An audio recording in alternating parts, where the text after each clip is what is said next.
বিপ্লব, রাজু, রাজু, আমার চাকরিটা চলে গেছে। এখন তো তোমরা খুশি হয়েছ। চাকরি চলে গেছে? তোর মুখের একটা সত্য কথা আমাদের বেঁচে থাকার একমাত্র ভরসাটুকু কেড়ে নিল। এতদিন তোরা আমার কাছে ভাত চেয়েছিস, কাপড় চেয়েছিস, আজ থেকে আমি কার কাছে চাইবো? কে সংসার চালাবে বলতে পারিস?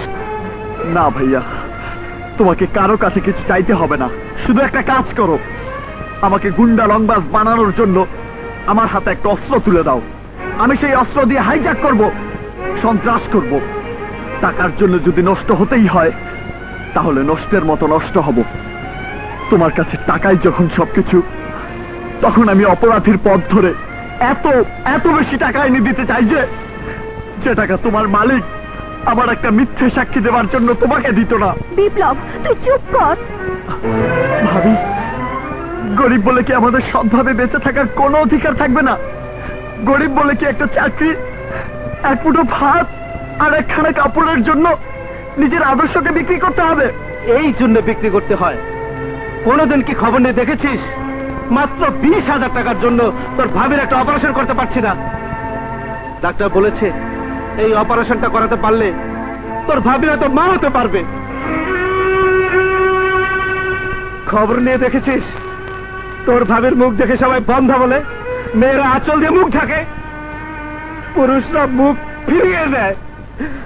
যদি তোর ভাবির মুখ দেখে তাদের অমঙ্গল হয়। তুমি চুপ করবে? কেন চুপ করবো? ও শুধু ওর কথাই ভাববে, আমাদের কথা ভাববে না।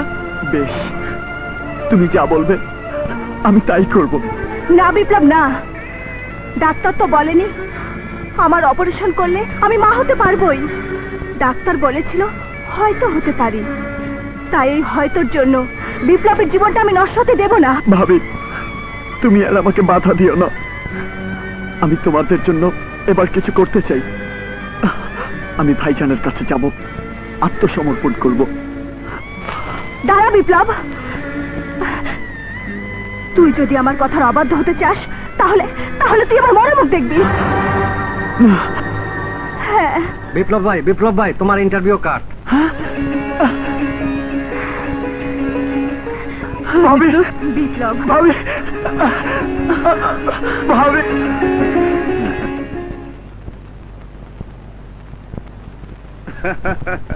আরে কোনো চিন্তা করবেন না, টাকা যখন নিয়েছি তখন চাকরি ওদের হবেই। ইন্টারভিউ তো লোক দেখানো নাটক, এই লোক দেখানো নাটক না করলে মাঝে মাঝে প্রবলেম হয়ে যায়। বসো। আচ্ছা রাখি। দারুণ রেজাল্ট, অল আর ফার্স্ট ডিভিশন, ফার্স্ট ক্লাস। ভালো, খুব ভালো। এবার বলো তো, তোমার কোনো অভিজ্ঞতার সার্টিফিকেট আছে? আছে। আমার প্রথম অভিজ্ঞতার সার্টিফিকেট হলো লেখাপড়া শিখে ভালো একটা চাকরি পাবার জন্য সেই ছোট্টবেলা থেকে দুবেলা দুমুঠো খেয়ে না খেয়ে ওই সার্টিফিকেট গুলো জোগাড় করেছি। আর আমার দ্বিতীয় অভিজ্ঞতার সার্টিফিকেট হলো যারা গরিব তারা মানুষের মতো দেখতে হলেও আপনাদের মতো মানুষের কাছে তারা দেশি কুকুরের মতো। কারণ দেশি কুকুর ডাস্টবিনের খাবার খায় আর বিদেশি কুকুর অনেক দামি দামি খাবার খায়। আমার তৃতীয় অভিজ্ঞতার সার্টিফিকেট হলো আমরা যখন একটা চাকরির জন্য ইন্টারভিউ দিতে আসি তখন পুরো পরিবার পথের দিকে তাকিয়ে অপেক্ষা করে আর স্বপ্ন দেখে কত সময় গিয়ে বলবো আমার চাকরি হয়ে গেছে। অথচ তারা জানে না আপনাদের মতো ঘুষখোরেরা যতদিন এই চেয়ারগুলো দখল করে বসে থাকবেন ততদিন আমরা শুধু ইন্টারভিউ দিয়েই যাব, কিন্তু চাকরি হবে না। চাকরি পাবে তারা। বলতে চাই, ও কি করছে? হ্যালো থানা, বল আর কতদিন এই প্রহসন করবি? বল কতদিন ফাইল হাতে তোদের মতো অমানুষের প্রতারণার শিকার হব? কি শুরু করেছ? শুরু তো তোরা করেছিস, এবার শেষ আমি করবো। কি বলছো? কি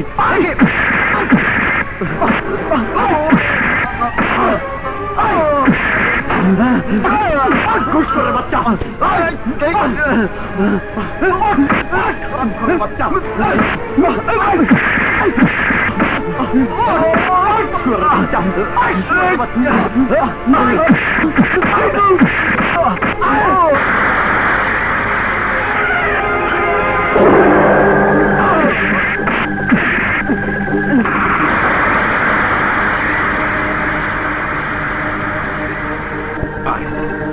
আয় শালায়, আয় যা। শালা, সেদিন আদালতের সামনে ভাইদের সাথে অনেক বড় বড় কথা বলেছিলি, অনেক বেশি রংবাজি করেছিলি। আজ তোকে আমি চান্দাবাজির কাছে ঢুকিয়ে দেবো। শোন শালা ঘুষখোরদের পাঁচাটা কুত্তা, মারলে আমাকে একবারে মেরে ফেল, কারণ আমি বেঁচে থাকলে তুই বাঁচতে পারবি না। এই, কি বললি? কি বললি? এই, কি বললি? হ্যাঁ, তোরা আমি ফাঁসিতে ঝোলাবো না, এটা কম হয়ে যায়। আমি পাকিস্তানের মন থেকে চাকরি করি, তোরে আমি। বাহ স্যার বাহ, এ না হলো আইনের সেবক। বন্ধ করো। বিজয়, কি বলতে চাও তুমি? বলতে চাই আপনার সম্পর্কে যতটুকু জেনেছি তাতে এই কথাটাই বলতে পারি, স্বাধীনতা যুদ্ধের সময় মানুষ যখন যুদ্ধ করেছে তখন আপনি দালালি করে পুলিশের চাকরি নিয়েছিলেন, মুক্তিযোদ্ধাদের হত্যা করেছিলেন। তাই আপনার মতো কিছু অফিসার এখনো যতদিন আইনের চেয়ার দখল করে থাকবেন ততদিন আইনকে বিক্রি করে নিজেদের আখে জোগাবেন। আর দোষ হবে সরকারের, জনগণ ঘৃণা করে সমস্ত পুলিশ প্রশাসনকে। এখনো সময় আছে, অন্যায় করে ছেড়ে দিন স্যার, নইলে আমরা আপনাদের ক্ষমা করব না। যে পোশাকের বাহাদুরি করছেন সে পোশাক সাধারণ মানুষ করে নেবে। বিজয়, আমি তোমার নামে নোট দেবো। নোট দেবার জন্য নিশ্চয়ই মিথ্যে কথা লিখবেন, তার চেয়ে সত্য কথা লেখার ব্যবস্থা করছি। লিখুন, অপরাধীর সঙ্গে হাত মেলানোর জন্য আমি আপনাকে ঘুষি মেরেছি। লিখুন, বিনা অপরাধে কে অপরাধী সাজাতে চেয়েছেন বলে আমি আপনাকে। বুঝতে পেরেছেন? আইন আইনের গতিতে চলে। সাময়িকভাবে আপনি আইনকে তাসক মনে করতে পারেন, কিন্তু সবাই তা মনে করবে না। আপনি বিপ্লবকে অপরাধী সাজাতে চেয়েছেন, আর আমি বলছি পারবেন না। বিপ্লবকে আমি জামিনে মুক্ত করবই। ঠিক আছে, ঠিক আছে, আমিও পাকিস্তান আমল থেকে চাকরি করছি, দেখে নেব, দেখে নেব। স্যার, এই 100 টাকা দেবেন স্যার? একটা দারুণ সিনেমা চলছে, আজই শেষ রজনী। তোর এত বড় সাহস আমার কাছে টাকা তার সিনেমা দেখার লিগা? মানলেন স্যার, এই 200 টাকা দিতে হবে কিন্তু স্যার। কি? আর একটা ভুল করলেন স্যার, এবার কিন্তু 300 টাকা দিতে হবে, নইলে বিজয় স্যার যে আপনারা খুশি মারছে এই কথাটা আমি সবাইকে এক এক করে বলে দেবো স্যার। তাড়াতাড়ি মাল খাবেন স্যার, শো দেখুন তাড়াতাড়ি স্যার, সাথে ছুটিও দিতে হবে। খারাপ খারাপ খারাপ খারাপ খারাপ। বহুত খাইছেন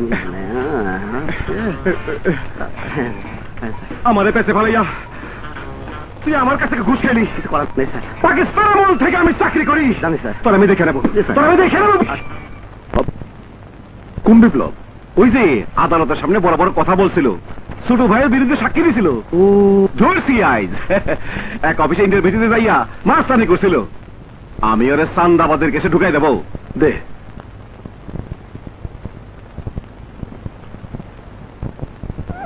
ভাইজান, সাথে আর্মস কেস লাগাই দাও, বেল হবে না, বাকিটা আমি খেলবো।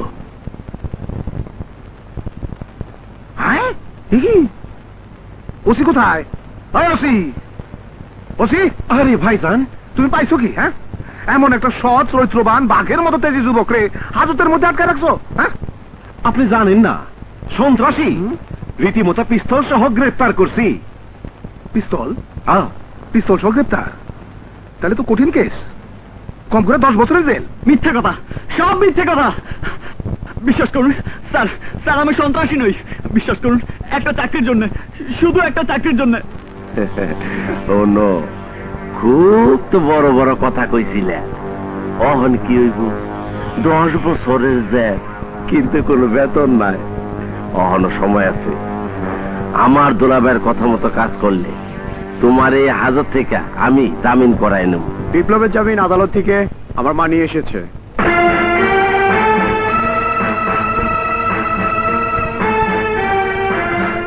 আমার মা। আসুন উকিল সাহেব, চলো। ইজ দ্য বেল অর্ডার, জামিন নামা। এবার তো নিশ্চয়ই ছেড়ে দেবেন স্যার। সেন্ট্রি, চল বিপ্লব। বিপ্লব, আমার মা। থাক বাবা থাক। মা, আপনার এই উপকারের কথা আমি জীবনেও ভুলবো না। বিজয় বলল তুমি ওর বন্ধু, ছেলের বন্ধু তো ছেলের মতোই, তাই আমি তোমার জন্য কোনো উপকার করিনি। বলতে পারো আমি আমার আরেক সন্তানের জন্য আমার দায়িত্ব পালন করেছি। মা, যাও বাবা, বাড়ি যাও। আয় বিপ্লব, যাও। আসি মা, এসো জ্যোতি। চলো। ভাবি, ভাবি, বিপ্লব, এই নাও তোমার দেবরের মাথা ঠান্ডা করো। বিপ্লব, ভাবি, ওই ওসিকে আমি ছাড়বো না। তোমরা দেখে নিও, ওকে আমি কিছুতেই ছাড়বো না।